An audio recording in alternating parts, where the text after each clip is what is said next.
نحمده ونصلي ونسلم على رسوله الكريم اما بعد فاعوذ بالله من الشيطان الرجيم بسم الله الرحمن الرحيم والذين جاءوا من بعدهم يقولون ربنا اغفر لنا ولإخواننا الذين سبقونا بالإيمان ولا تجعل في قلوبنا غلا للذين آمنوا ربنا إنك رؤوف رحيم۔ عزیزان گرامی، آج الحمدللہ ثم الحمدللہ رمضان المبارک کا پہلا عشرہ مکمل ہو چکا ہے۔ آج 10واں دن ہے۔ اللہ تعالیٰ سے دعا ہے کہ وہ ہمیں رمضان المبارک کی برکتوں کو سمیٹنے کی توفیق عطا فرمائے۔ ہمارا آج کا موضوع ہے دل کی صحت اور دل کی صفائی۔ جیسے جسم کو بیماریاں لگ جاتی ہیں، نزلہ ہے، زکام ہے، بخار ہے، وغیرہ وغیرہ، اسی طرح کچھ بیماریاں ایسی ہوتی ہیں جو دل کو لگتی ہیں، روح کو لگتی ہیں۔ مثلا کفر ہے، شرک ہے، حسد ہے، بغض ہے، کینہ ہے، عداوت ہے۔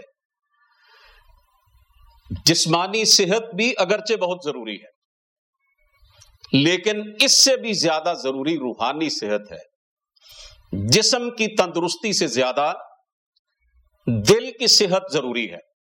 سرکار دو عالم صلی اللہ علیہ وسلم نے فرمایا، جسم میں گوشت کا ایک ٹکڑا ہے، اگر وہ ٹھیک ہو جائے تو سارا جسم ٹھیک ہو جاتا ہے، اور اگر وہ خراب ہو جائے تو سارا جسم خراب ہو جاتا ہے۔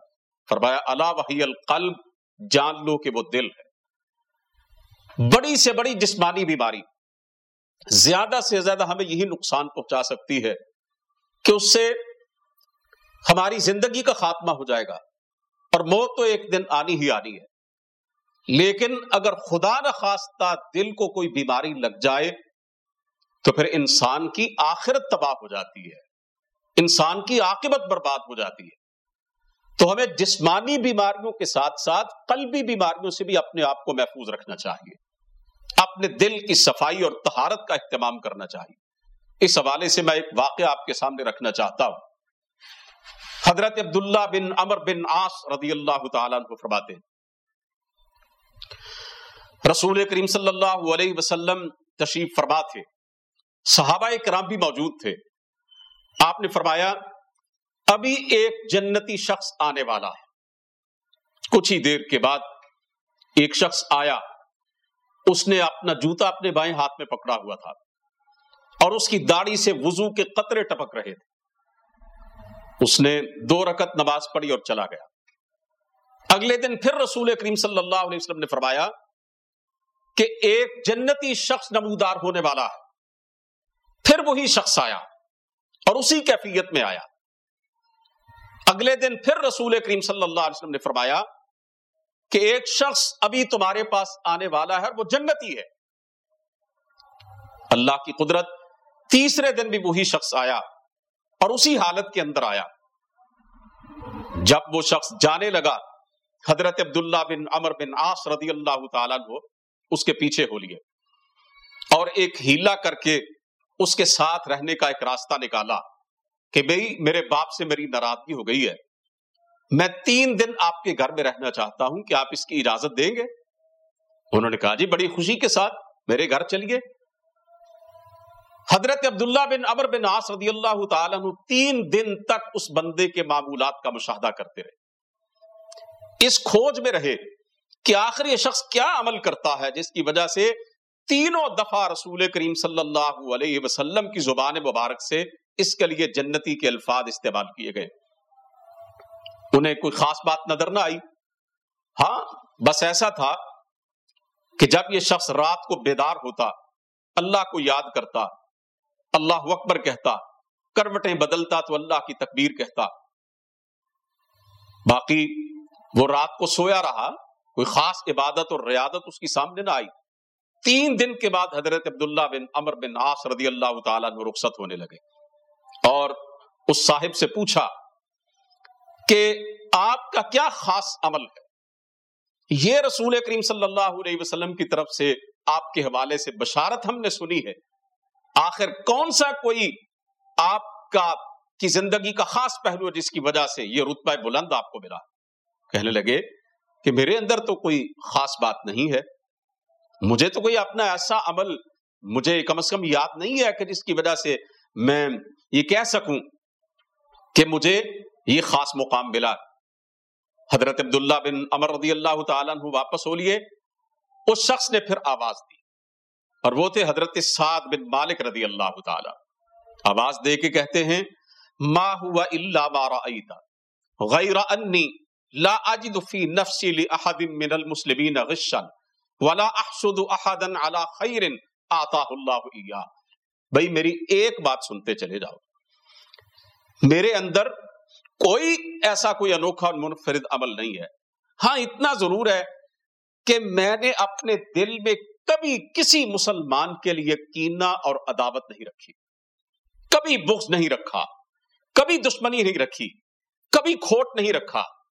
میں نے اپنے مسلمان بھائیوں کی طرف سے اپنے دل کو ہمیشہ صاف رکھا ہے، اور میں نے کبھی کسی سے حسد نہیں کیا۔ میں دیکھتا ہوں کسی کو اللہ نے کچھ دیا، کسی کو کچھ دیا، کسی کو کوئی بلائی دی، کسی کو کوئی بلائی دی، میں نے کبھی اللہ کی طرف سے ملنے والی کسی نعمت پر کسی سے حسد نہیں کیا، کسی سے میں نے جلن محسوس نہیں کیا، یعنی جیلسی نہیں رکھی کبھی کسی سے۔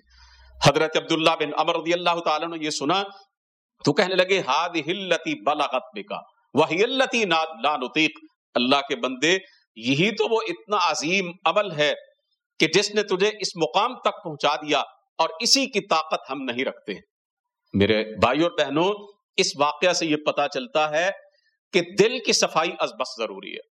اپنے مسلمان بھائیوں بہنوں کے حوالے سے کوئی کینہ، عداوت، بغض اور حسد اپنے دل میں نہیں رکھنا۔ حسد تو کیسی برائی ہے، اللہ کے رسول نے فرمایا کہ یہ نیکیوں کو اس طرح حسد کھاتا ہے کما تأکل النار الحطب، جیسے آگ خشک لکڑیوں کو کھا جاتی ہے۔ قرآن کریم کی سورت کے اندر یہ آج آپ پڑھتے ہیں وَمِن شَرِّ حَاسِدٍ اِذَا حَسَد، اللہ نے حکم دیا کہ حسد کرنے والے کے شر سے میری پناہ مانگو۔ اب آخر میں قرآن کریم کی ایک آیہ مبارکہ اللہ رب العالمین کی طرف سے ایک سکھائی گئی دعا آپ کے سامنے پڑھنا چاہتا ہوں۔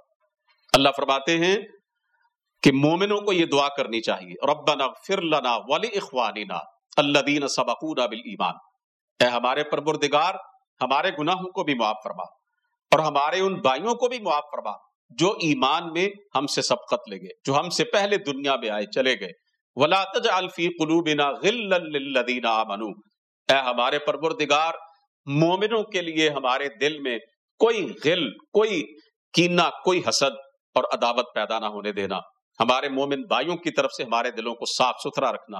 ربنا انک رؤوف الرحیم، یا اللہ تو بڑا رحم کرنے والا ہے، تو بڑا مہربانی کرنے والا ہے۔ تو رمضان المبارک کے دنوں میں اس بات کا پورا اہتمام کیجئے کہ اپنے دلوں کو صاف کیجئے، اپنی قلبی طہارت کا اہتمام کیجئے۔ سوموار اور جمعرات کا روزہ میرے پیارے پیغمبر علیہ الصلوۃ والسلام رکھتے تھے، اور اس کا سبب آپ نے بتلایا، سوموار کو مجھے اللہ نے پیدا کیا تھا، شکرانے کے طور پر روزہ رکھتا ہوں۔ جمعرات کو لوگوں کے اعمال اللہ کے سامنے پیش کیے جاتے ہیں، اور میں یہ چاہتا ہوں کہ جب میرے اعمال پیش کیے جائیں تو میں روزے سے ہوں۔ اللہ تعالیٰ تمام لوگوں کو معاف کر دیتے ہیں، لیکن جو دو آدمی آپس میں ناراض ہوتے ہیں، جنہوں نے اپنے تعلقات توڑے ہوتے ہیں، ان کے بارے میں اللہ تعالیٰ فرشتوں سے کہتے ہیں ان کو بھئی ان کی حال پہ چھوڑ دو جب تک کہ یہ آپس میں راضی نہیں ہو جاتے، صلح نہیں کر لیتے۔ تو رحمت کے اس مہینے کے اندر ہمیں بھی لوگوں کے لیے رحمت بننا چاہیے، اپنے دلوں کے اندر اپنے مسلمان بھائیوں بہنوں کے لیے کوئی کینہ، کوئی بغض نہیں رکھنا چاہیے۔ اللہ ہمیں اس کی توفیق دے۔ وما علینا الا البلاغ المبین۔